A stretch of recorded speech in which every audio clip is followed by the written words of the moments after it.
chiwerengero chochuluka cha anthu m'dziko la Malawi ndi achinyamata. Kalembera wakuchuluka kwa anthu yemwe anachiritsa boma mchaka cha 2018 anati 51% ya Malawi ndi achinyamata omwe sanadutse zaka 18. Ndipo akafukufuku ena amati kuposera 70% ya anthu m'dziko muno ndi achinyamata, kutanthauza kuti ambiri m'dziko lino ndi achinyamata.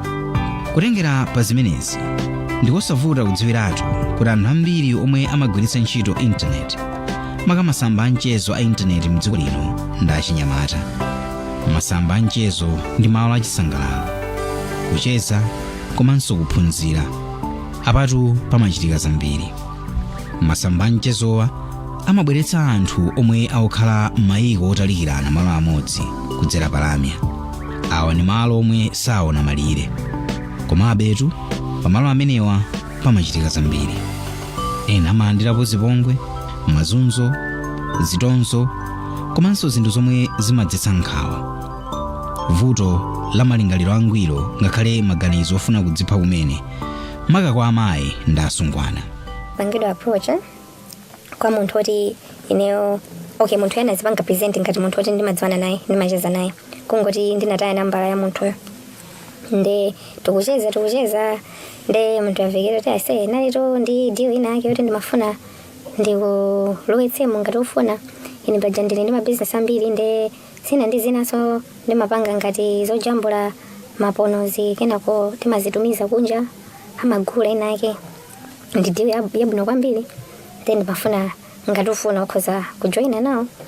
Nde namfunsa kuti zimayenda bwanji ndi anandifotokozera kuti mangopanga record ukhoza kutumiza kazi thuzi koma amafunika kuti uzijambule bwinobwino zioneke bwinobwino fuli. Nde ukatumiza zithuzi zimakhala ka 5 million, ukatumiza video zikhala 10 million. Ndeno nati okay nde naganiza ndefuka nthawi imeneyo zinthu zimavuta nati mwina ndita mwina adi ndipange. Tanandoza ti ase anthu ambiri akupanga, anthu ena soto wadziwa akupanga. Andana nditumizira di zithunzi maklipe ena otodula kuti wakuti amapanga komana zipanga delete kuti ndisazisave zinthu zonsangansanga. Ndemba mene nati okay mwina date ndingopanga. Nde anandipatsa nambala kuti umulembere uyuyu mwini wake omwe amagulitsa ndi uyuyu. Nde namulembera kenako pamene anandiuza kuti okay ufuna rejoin palibe vuto, umafunika kuti ungojambula zithuzi unene dzina lako koma umakhala kenako ndi line inake pamusipa. Komanso anati bank account dzina lako ikhale imache ndi mabank details ako chifukwa chokuti ndalama imagwera mu bank account yako. Ndo ukaweka dzina losiyana muzithunzi mufuka anthu omwe timagulitsa we timaonetsa kuti ndi anthu eneni. Agnes ndi mayi wachichepere yemwe anachita maphunziro mpaka ku sukulu ya ukachenjere, ndipo iyeyu ali ndi pepala degree. Komabetu iyeyu ndi mmodzi mwa achinyamata omwe akusakabe ntchito. Ngakhale amachita business sikuti zinthu zimamuyendera kwenikweni. Ndipo mwenjo ndayine namuuza kuti akhoza kupanga 10 million kwacha ngatitu iye atatumiza zithunzi zake zovula komanso mavidiyo sadachidwe kukopeka. Iye adati udali mwayi wothana ndi mavuto ake. Nde ndatumiza zithunzi sana anakhulupirira kuti okay I think uyu afuna di atijoine. Ena kono anandipatsa nthawi amango ndiuza zosiyanasiyana kuti mtima wanga ukhale pasi. Ndeno ndinajambula zithunzi ndi video. Ena kono anati amapereka half kaye kenako half inayo apereka ndikapatsa zonse. Koma anati ndionetsetse kuti nkhope yanga yoti ayikuoneka chilichonse chikuoneka bwinobwino. Nde nditapereka zithunzi ziwiri zitatu kenako kudulako ka video pang'ono kuti aone kuti ndinapangadi. Akuti koma sukuoneka kwambiri, ufunika uzionetse kwambiri. Ndinauza kuti koma inetu mbali yanga ndayesetsa kupanga record ndisi ndingapangeso. Ndi anayamba novuta kuti fetu sitingayuze zithunzi zolo video sizikuoneka bwino kwambiri. Nde mwina wakapangeso record ndinati zimenezo zonse zindivuta. Nditalimbana kenako anati okay tsiku linalo nanati okay chabwino tikhoza kuziyuza tikazipanga edit komano sitikupatsa ndalama yomwe tinagwirizana chifukwa sizikuoneka. Titibira yochepa inatoke chabwino paibe vuto ndi account paja napatsa kena kono ndikuona inlesana nawo munthu wangu tembenuka kuti izi zitu ndi scam.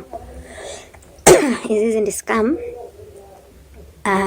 Zichi chose ndi za fake. Apa basi takugwira izi ndoti tizitulutsa pa social media pa internet. Then nati then namuza munthu pepo chonde usapanga zimenezo ndanangota khani ndi simple. Iwe ungofunika kuti ungopereka ndalama basi ndi tikusiya. Njonda yitu inamutsimikizira kuti ntchitoyi ndi yachinsisi ndipo zithunzi komanso mavidiyo yake ovula awatumiza mayiko akutali. Komatu izi sizidali zoona. Awatu adali anthu achinyengo atsizina mtole omwe tsopano adasandutsa zithunzi komanso mavidiyo ovula omwe Agnes adatumiza kale kukhala chikole chomukakamizira kuti aziwatumizira ndalama. Agnes wakhala kuwatumizira anthuwa ndalama kudzera pa Airtel Money kuchonderera kuti asamuyalutse. Koma adakhala kwa kanthawi ndi nkhawa komanso kusowetsedwa mtendere ndi akathaliwa, Agnes adabenthulira nkhani inzake wapamtima. Zinatenga about 3-4 weeks kuti ndiuze nzanga wina kuti ndimacheza naye kwambiri fuka zinthu zimandipatsa stress kwambiri. Then nafotokozera kuti neto ndalakwitsa kwambiri pena pake sachitika izi wina wake nati ndipange record izizi kena kubasi pezeka munthu uja watembenuka pano amandipempha ndalama ndikapanda kupereka ndalamazo amanena kuti andipanga azitulutsa zithunzizo. Then zanga sesotana ndikalipira nango ndozata ineyo zinandichitikirako ndi munthu oti ndimamudziwa ndinangopita kwa polisi pompo zinthu ngati zimenezozo sizololedwa. Ndi anandithandizaso ndithu ndiwe wangoyenera kuti upite kwa polisi ndipo amba ndimaopa koma natayi police officer omwe amapanga zake si ayeneyo ndi mzimayi ndipo ndi namba yake uyankhitsane nawo akuthandiza. Then zanga anandipusha natayi ndi chipanda yeyo sindinakapita. Then naimbira foni nafotokozera anamva china chilichonse kenako anandiuza kuti ayi ndithu osaopa andi zimenezo sizololedwa. Ndi anandipereka kwanzawo ku victim support unit fuka yo I think anali out of Lilongwe. Then ndapita ku victim support unit ko nakomana ndi ma officers angapo tinakhala mu room. Then anati ndi masuke ndifotokoze chilichonse komanso ndinabweranso ndi zinthu zoti ndaprinta za ma numbers ma conversation za munthu zomwe amanenazo. Then nafotokoza chilichonse analemba statement anandifunsa mafunso oseso amaisa manamba awo kumacheka pa Truecaller kumacheka pa ndi apa amangosonyeza kuti ndi maina osiyana. And after ntauza anandiuza wani kuti ndisaperekeso ndalama ina yonse kwa munthuyo 2. Anandiuza kuti basi zinthu zimachitika eti sindikhala munthu woyamba kuti mwina zithunzi zake zatuluka zolaula. Mary ndi msungwana wina yemwe wachitidwapo chipongwe choterechi. Iyeyo amakhala ku area 25 ku Lilongwe. Kusiyana pang'ono kwa nkhani ya Mary ndi Agnes nkwakuti Mary zithunzi zake zonse zovula anthu achipongwewa adaziponya pa internet monga pa Facebook ndi WhatsApp. Mwezi wa June chaka chino titapita ku nyumba yake Mary nkuti akutha sabata zitatu akuzitsekera nyumba. Iyeyo adalowa manyazi komanso madzimvera chisoni. Munthu yemwe adanamizira ngati omudziwa adamunyengeza kuti wampezera munthu wa mdziko la Botswana yemwe akusaka mkazi. Munthuyo adamunyengerera Mary kuti ayambe nawo business yodzijambula zithunzi zovula komanso mavidiyo ndipo kuti azimpatsa 800,000 kwacha. Koma ili linali bodza la mkunkhuniza.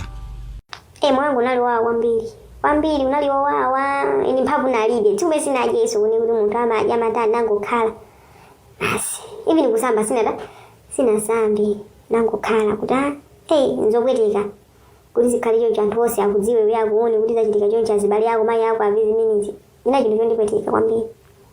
Ndimakuliso anthu amenewa adatumiza zithunzi zimenezi ndafotokoza zinaenda zithunzi zizi kwa abale anga zinthu zizi zinazachitika ngati lachinayi lija. Endi uyuyu munthu anazitumiza kwa azibale wanga ladzulo Saturday.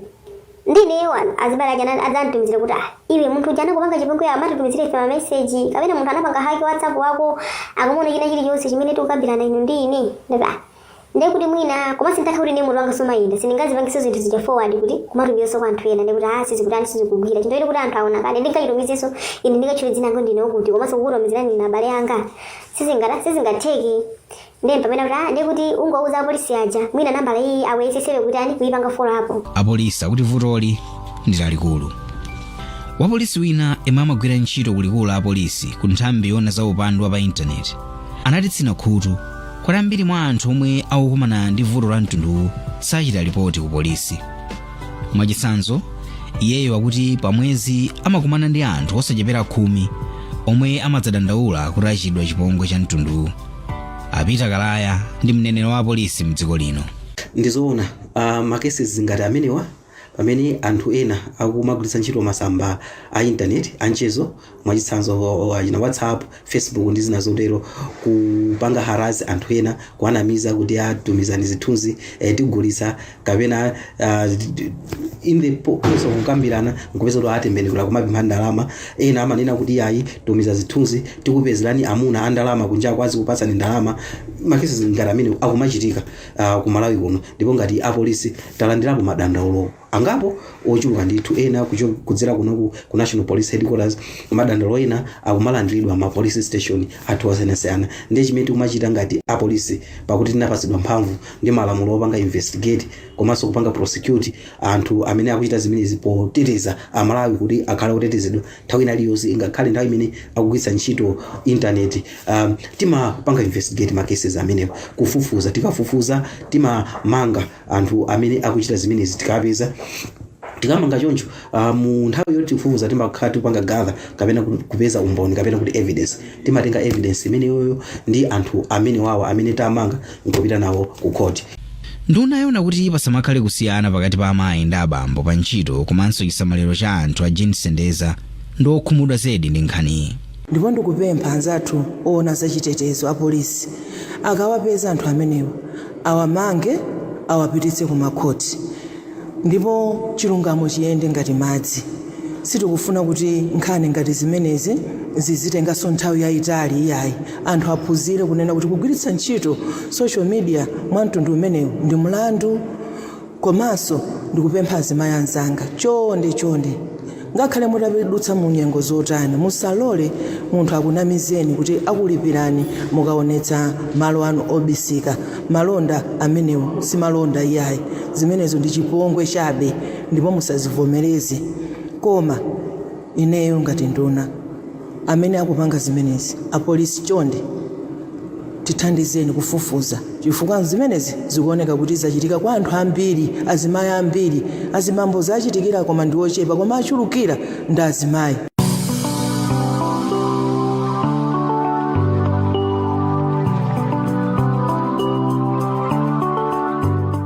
Ineyo anandifinya kwambiri akuona kuti ndalama ndimapereka mwina pang'ono ulumukalipisa kwambiri ndena namba no anabwera ndiyo kuti uzitipatsa manambala anthu anyamata atsikana.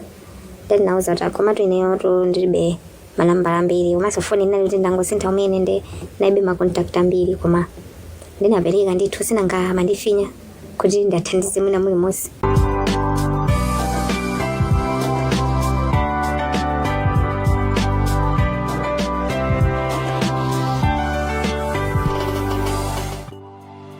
Andumanene Silungwe ndi katswiri wona za maganizo angwiro ku St John of God Hospital Service ku Lilongwe. Iwo akugwirizana ndi anthu omwe achitidwapo chipongwechi kuti anthu omwe akudutsa mu nkhanza zimenezi akhoza kuganiza zodzipha. Zinthu zotero zokuti zachibwera pambalambanda nzo zili nako kutekera kwa kubalalitsa maganizo a munthu. Zili nako kutekera kubweretsa chipinjo cha malingaliro angwiro. Ndipo zikhozoteka kuti anthu amene achitiridwa zoterozo amayamba kulingalira za izo zimene za iwo anthu amene aone zinthuzo awaone kuti akupanga ngati zinthu ngazimenezozo. Zikhozotengera makolo, zikhozotengera ngati ali wokwatiwa iwo amene ali amuna awo ngati ali anthu onena kuti ali pa umbeta iwo amene ali ma boyfriends awo, ngati ali pa maskulu pa zinchito iwo amene ali anzawo maskulu ndi muzinchito. So zonsezo zimakhala kuti ndi zinthu zomwe zimatha kupangisa kuti munthu abalalike, apezeke kuti wachita develop imene mwina tikhoza kunena kuti an adjustment related problem or even kapena mwina an acute stress reaction, zomwe zimakhala ndithu ngati munthu amene wabalalika wachita misala. Mchitidwe woyipawu omwe ena akuchita kudzera pa intaneti ukhuza anthu ambiri. Akatchaliwa kawirikawiri amagwiritsa ntchito mayina a anthu ena. Dzina la Ibrahim Swedi omwe ndi wochita business ku Lilongwe ndi limodzi mwa mayina omwe anthu achinyengowa amakonda kuligwiritsa ntchito. Izitu zakhuza kwambiri a Swedi komanso zakhuza business yawo. Zimene zandikhudza kwambiri chifukwa mu business timadalira kwambiri mbiri yabwino ndi mpamba when it comes to business. So zinthu zimene zapangisa kuti ma clients ena zindiona ngati munthu osokoniza waukuluku, ndi anthu ena anabwera mbuyo pa ma business amene ndimapanga, ngakhalenso achinyamata amene amakhala kundisirira kuti tizilimbikira. Akamandiona ineyo panopa namba kufoka kumaona kuti amene wasikulimbikira, koma ndi chifukwa cha zinthu zimene amapanga asikamu anthu. So zimene zandibwezesa mbuyo pa business komanso zabwezesanso mbuyo anthu ena amene amakhala kundipanga follow ma step anga kumandisirira zafoketsa I can say. Kwa masiku atatu tidachita chidwi kutsatira bwino zomwe limaponya tsamba la Facebook la Who Knows Him Ended in Tears. Tsambali pafupifupi tsiku lilonse limalengeza komanso kuponya zithunzi za atsikana a dziko lino zovula. Tidapeza kuti tsamba limeneli ndi limodzi mwa masamba ambiri pa Facebook lomwe likugwiritsidwa ntchito kuyalutsa azimayi, asungwana komanso anthu ambiri kuponyapo zithunzi zawo za maliseche.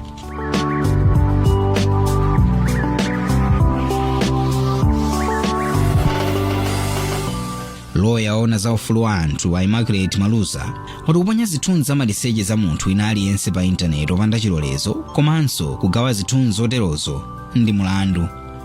Komabe iwo akuti vuto lagona pakuti apolisi mdziko lino alibe kuthekera kotsata bwino anthu omwe amagawa zithunzi za maliseche za anzawo.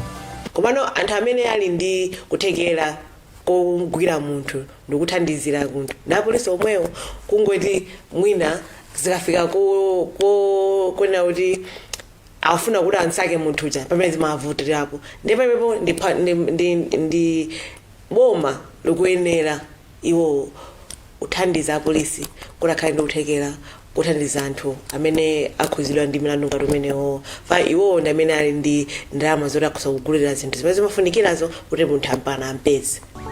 Agnes ndi Mere akufuna kuti vuto lilithe.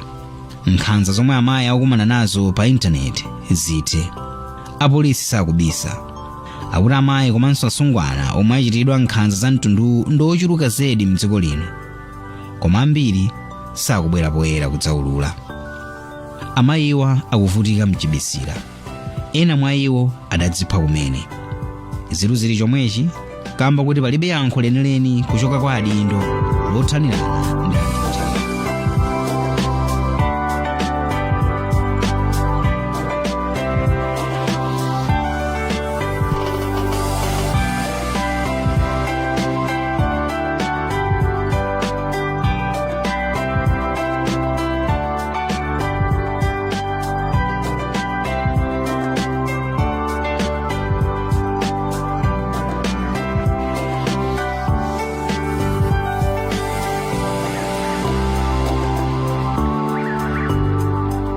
Are you ready to embark on a digital journey into the heart of Malawi's vibrant stories?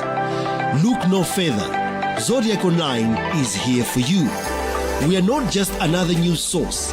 We are the pulse of Malawi's narratives, endlessly shaping the stories that define our nation while keeping you informed. Don't miss a beat with our breaking news alerts. Join us live for captivating interviews exploring the issues that matter. Catch your favorite TV programs anytime, anywhere. Stay in the loop with our daily doses of fresh content and updates. Zodiac Online is your window to the soul of Malawi, showcasing the stories that define our nation.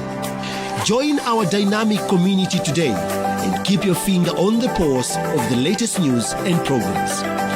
Follow Zodiac Online the only media house in Malawi with the highest online following.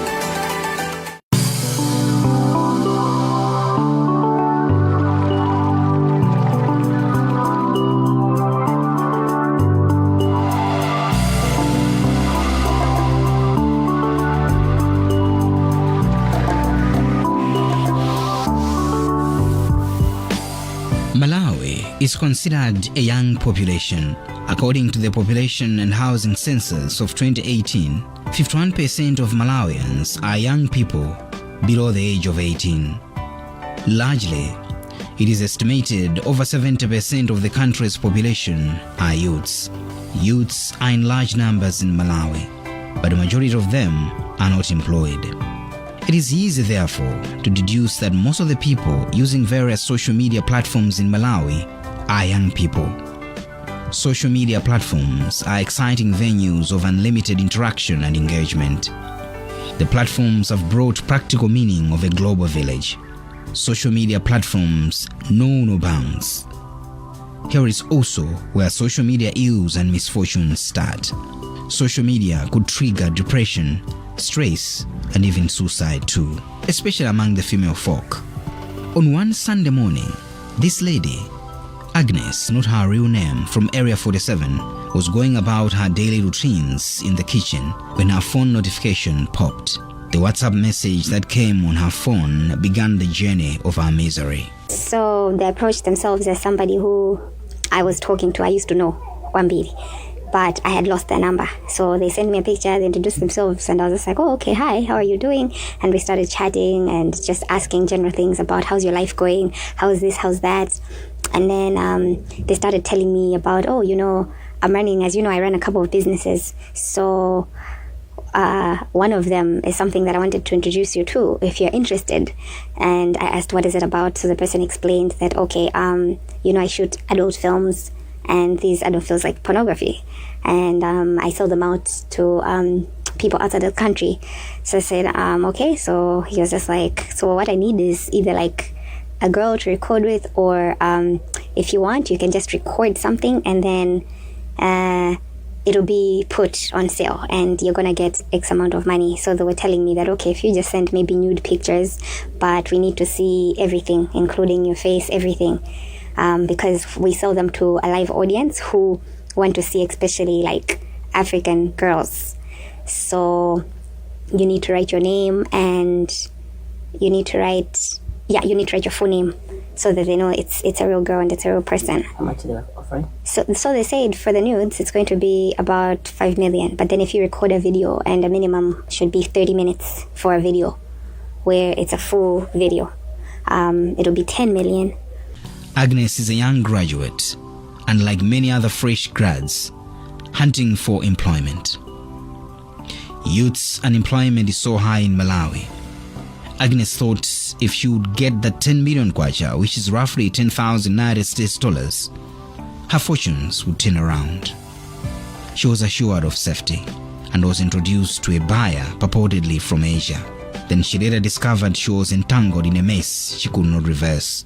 And they said that a lot of people are doing this in town, and they protect their clients. They protect them highly. And they gave examples of a lot of influential people on social media. You know, some are celebrities, some are just well-known on social media and things like that. That, yeah, this is how they're making the money. And I actually kind of believed it when you look at their life. Like, oh, okay, maybe this is something that they do on the side, and okay, they've never been exposed. And even the names they were writing, just writing like so-and-so, so-and-so, after they tell me that, they'll delete those things. So, okay, I got comfortable, and as I said, I was in quite a difficult situation. Finances were very tight, so I thought, okay, let me just go ahead and do that. After all, I'm not harming anybody besides myself. I'm putting myself on the line. So I did the recordings of what they asked, and before I did the recordings, they had said, okay, we need your bank account details, because once you send us, you don't have to send everything at once. For example, if you do a clip, you can send just a bit, or if you do some nudes, you can send just 1 or 2, so that we know that you've really done it, and then we're going to deposit half of the money, and then you send you send us everything, then we'll deposit everything, the rest of the balance. So I said, okay, that's fine. So I eventually got the courage, and I sent a couple of nude pictures and then a clip, but because it was long, so I sent just part of a clip. And what they wanted on the clip, they said it has to, as I said, even the pictures, it has to show your face. It has to show your face. Otherwise, it's not, it's not going to sell, because the people they sell them to, they need to know that these are real girls or African girls or whatever. So after I did that, they were just like, okay, no, but it's not showing so clearly. You should do it more clearly. And I said, no, that's the best that I could do. And then they were just like, no, but how are we going to sell this? Can you record it again? And I said, no, I can't record it again because it took me a long time to record it. Then this conversation spilled into the next day. Then the person they were just kind of like, okay, I guess we can use the clips and the nudes that you've sent, but at a lesser price, not the price we agreed, because you're not showing your face like so clearly. So instead, we're going to give you was it 7 or 8 million? So I said, okay, fine. And then this person just all of a sudden switched and was just like, this was a scam. We're going to leak your pictures and your videos. For weeks, her blackmailers kept pestering. At first, she convinced herself that no matter what, she would not disclose the embarrassing story to anyone. But at this point, she could not hold it anymore. She says her inner self was dying and she had to do something. It took now about a month, and I saw that this person is not leaving me alone. That's when a very close friend of mine, I decided to tell her that this is what's happened. I've messed up.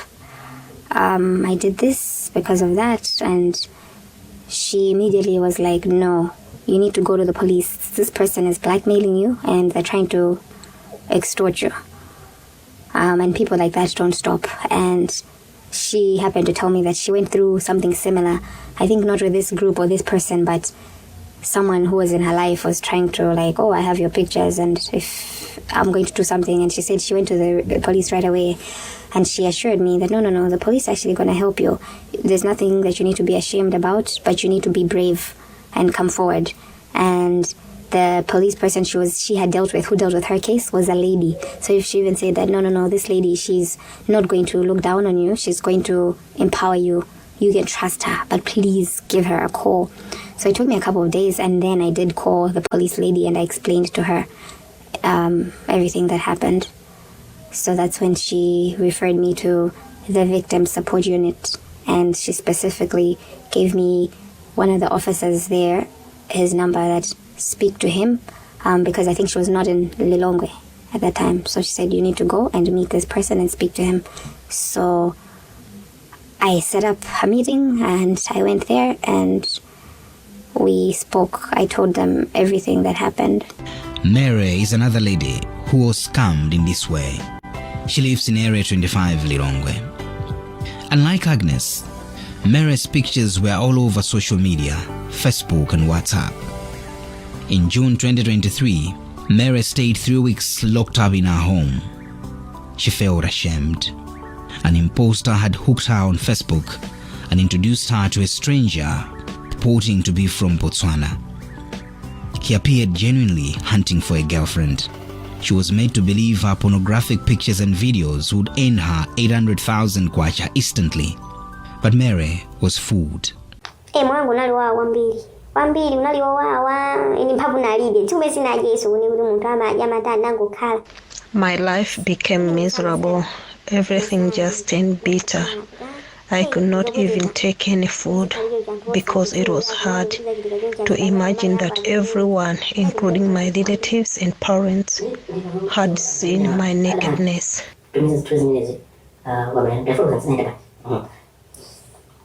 Zinthu zizi kwa bale yanga zinthu zizi nazachitika ngati lachinailija endi uyuyu munthu anazitumiza kwa zibale wanga. After he leaked my notes on Thursday, seeing I was not meeting his demand, on Saturday he started sending them to my parents and relatives. They were surprised to get such pictures. At first they thought I was the one who was sending them pictures, but I told them that I cannot be sending my own nude pictures to them. Police acknowledge the problem in the country. In fact, one cybercrime unit officer at the Malawi police headquarters in Lilongwe believes that the majority of victims of such scams do not report. On a monthly basis, he says the office handles a minimum of 10 such cases. Peter Kalaya speaks for the police in Malawi. Well, as a service, we are aware of this from our different police stations, including here at National Police Headquarters. We are handling some of the cases, meaning that people are coming forward to report. And these cases, when they come, they are reported to the Malawi Police Service. We follow up on them. We investigate, make arrests where necessary, and we bring to book those responsible. But these are indeed cases that are happening in Malawi, and as a service, we are handling some of them. Apart from saying that, I should say that as a service, looking at what we observe on social media and on the internet and the reports that we are receiving, we see that we are not receiving enough complaints from victims, because the reports we see on social media are more than the cases that we record in our various police stations. But how does the scammers get to their praise? Well, there are a number of ways they achieve that. Some scammers go through profiles of people on social media. People who leave their important details such as phone number and emails on social media platforms easily fall victim. But isn't this obvious? There is another way that these scammers use, according to Agnes and Mary. Whenever these scammers have trapped you into their snare, meaning have your pornographic materials, they make you to become their slave. They shoot commands that you have to obey. They squeezed me for numbers, but for me, I don't have a lot of numbers. No, they said that I should give them some numbers, maybe to save myself. So I told them that, okay, but for me, the people that I don't have a lot of contacts, and the contacts that are in my phone are very quiet people, they're going to wonder, they're going to ask so many questions, who you are, where you got their number, and I don't think they're gonna fall for this, but I gave them whatever it is that I could, because they were really squeezing me. Gender Minister Jean Sendeza says government will not tolerate that sexual cyberbullying should corner women and anyone into situations of blackmail. As a minister, as a government, we want our women to be respected, and it is a tradition to respect our women. Showing nakedness of any nature is not allowed. As a cultural, as a Christian country, a God-fearing country, who will not allow such kind of activities. A society which is rotten is not allowed, and cyberbullying is not allowed. Using digital platforms in this manner is not allowed. So as a minister, I'm very saddened, and I want to stand with the women that have gone through this kind of victimization, and the law should take its course. Ndumanene Sirungwe is a psychologist working with St. John of God Hospitaler Services in Lilongwe. He agrees that victims of sexual cyberbullying could harbor suicide thoughts. But victims can heal from their mental trauma, he says. We are likely to see the possibility of isolation, withdrawal. It's possible that possibly others might not even want to be available again to social gatherings that they are used to. It could be school and all that. It also depends on who else have had actually access for maybe materials like that, assuming that some of these materials will actually get into their relations and all that. Oftentimes people would not necessarily see them and view them from a position of compassion. And so there's also a possibility that there's likely to be a lot of blame around them instead of sympathizing or empathizing with them.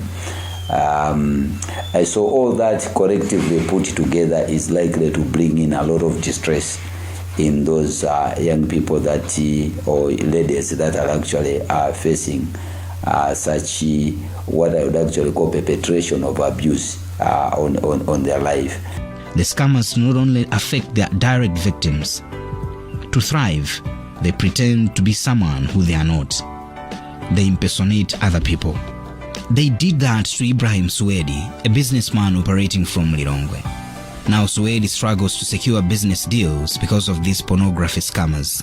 You know, in business, a reputation is very, very important. So when people think that you are a scammer, whatever business you are going to approach them with, they don't buy it. And even the community, they think that everything that I have is because I do scam people around. So I'm very, very, very affected.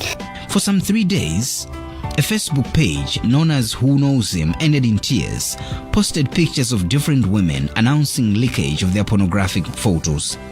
This is just one example of many Facebook pages where the dignity of women is mostly abused. Human rights lawyer Immaculate Maluza observes that the posting of people's nudity without consent or sharing their pornographic material is a crime. She, however, has misgivings with the capacity of the Malawi police investigating cybercrime in general. When it comes to investigations, we don't have the capacity. And by capacity, we also mean the technology itself. So you have the technical aspect of it, and you have the personal aspect of it, where you need somebody who is very tech savvy, but also has the equipment to properly. If you're tracking, let's say in other countries, if you're going to track an IP address, you have a software, you have systems that can track a phone or can track the software and track the IP address of a computer to find the specific person who perpetrated that violence. And I don't think we're there yet. So it will need a lot of investment. For Agnes and Mary, the desire is to see an end to cyber sexual harassment and blackmail. As it were, many such cases go unreported because of the shame that this accompanies people. As such, many victims are suffering in silence. It is an experience victims say could easily push people to suicide, especially in a society that offers no definite solutions.